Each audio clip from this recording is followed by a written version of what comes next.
Happy birthday to you யுவான்டாக். Mom, நீங்க இறந்துட்டீங்க இல்லையா? உன்னால உண்மையாவே எல்லாத்தையும் பார்க்க முடியுதுல்ல. நீங்க எங்க இருக்கீங்கம்மா? ஹாஸ்பிட்டல் கிட்ட ரோட்ல.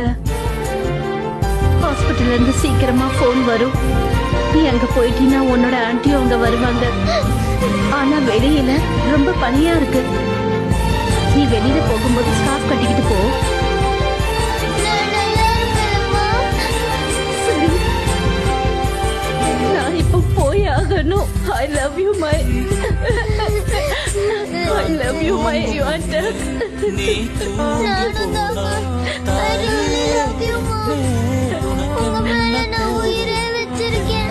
Goodbye, Mom. Please go to heaven.